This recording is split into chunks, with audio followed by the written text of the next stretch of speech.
नमस्कार. आपण पाहत आहात श्रीगोंदा ऑल महाराष्ट्र न्यूज. जर आपण नवीन असाल तर लाईक करा, सबस्क्राईब करा व जास्तीत जास्त ग्रुपवर पाठवा. मी एक आवटीवाडी तलावावरील लाभधारक शेतकरी आहे. गेल्या महिन्यात माझी सुद्धा या तलावावर एक 10 HP मोटार चोरीला गेलेली आहे. मी पोलीस स्टेशनला तक्रार दिलेली आहे, पण पोलिसांचा संशयित आरोपी म्हणून एक जणावर संशय आहे. त्यांनी मला सांगितलं आहे की आम्ही शोध लावू, परंतु अद्यापर्यंत ते मोटार मला मिळाली नाही. त्यामुळे या पोलीस स्टेशननी त्या सर्व आरोपींचा शोध घ्यावा आणि लवकरात लवकर शेतकऱ्यांना न्याय मिळवून द्यावा, एवढीच विनंती. कोण शेतकरी बोलणार? हॅलो, केबल मोटार काय? रात्री माझी पण मोटरची केबल गेलेली आहे. इथं असणारे हजर असणारे सगळ्याची केबल गेली. हा, इथं जेवढे शेतकरी तीन वेळेस केबल गेली. जे शेतकरी इथं आलेले आहेत, प्रत्येक एक शेतकऱ्याची केबल गेलेली आहे. कॉपर केबल सर्वांची गेलेली आहे. टाटर पीटी दरवेळेस तर जातीतच कंटिन्यू. 18/5/2026 वार सोमवारी रात्री 1:03 आवटेवाडी जो प्रकार घडला आहे त्या प्रकार पोलीस स्टेशनला नोंदवण्यासाठी आम्ही सर्व आवटेवाडीतले शेतकरी पोलीस स्टेशनला आलेलो आहोत. गेली 2 वर्षापासून आवटेवाडी तलावावरती जे शेतकरी आहेत व परिसरामध्ये ज्या ज्या चोऱ्या झाल्या त्या चोऱ्यांच्या तक्रारी आम्ही श्रीगोंदा पोलीस स्टेशनला दिल्या, परंतु गेली 1.5-2 वर्षामध्ये त्याचा कुठलाही तपास श्रीगोंदा पोलीस स्टेशनला करता आला नाही. त्याच्यामुळं आम्ही सर्व शेतकरी आज साहेबांना भेटण्यासाठी व आम्हाला न्याय मिळण्यासाठी आम्ही निवेदन देण्यासाठी, उपोषणाचं निवेदन देण्यासाठी सर्व शेतकरी आलेले आहोत.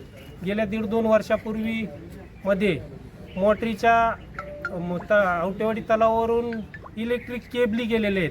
प्रत्येक 4 दिवसाला ज्या इलेक्ट्रिकच्या कॉपरच्या केबल आहेत त्या दररोज म्हणजे 4 दिवस आमच्याकडं लाईटची लोड शेडिंग असते. लोड शेडिंग झाली की सर्व शेतकरी लाईट नसल्यामुळं तलावावरती पाणी धरण्यात जात नाहीत.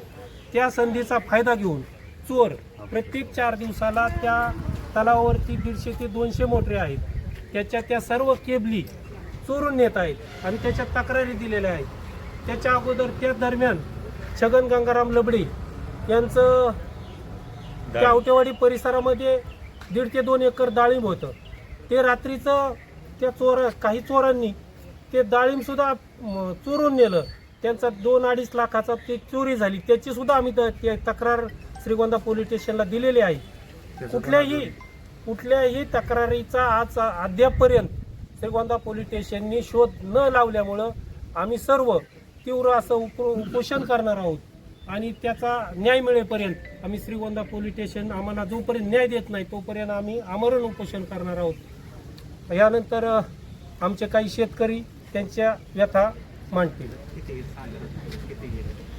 प्रत्येक शेतकऱ्याची केबल चोरीला गेलेली आणि रात्री काय झालं, 1-1:15च्या दरम्यान रात्री चोर तलावावर निघाल्यानंतर त्यांच्याकडे पांढऱ्या रंगाची गाडी होती. त्या गाडीचा नंबर आहे MS12 NX 6266.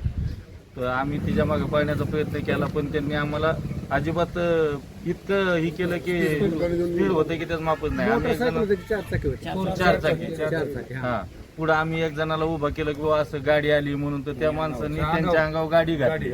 मग तो बाजूला पळाला आणि गाडी आढळगावच्या दिशेने गेली. आम्ही तर रात्री श्रीगोंदा पोलीस स्टेशनला आलो, काही नाही, आमचं फक्त नंबर लिहून घेतला, गाडीचा मागितला, कोण कुठं बघायला गेलं नाही, काय नाही. आतापर्यंत आमची एका माणसाची केबल एकदा आणायची म्हणले की 6-6 हजार रुपये खर्च आहे. 200 रुपये मीटर केबल आहे. आज एक प्रत्येक माणसाची 3 वेळेस गेली.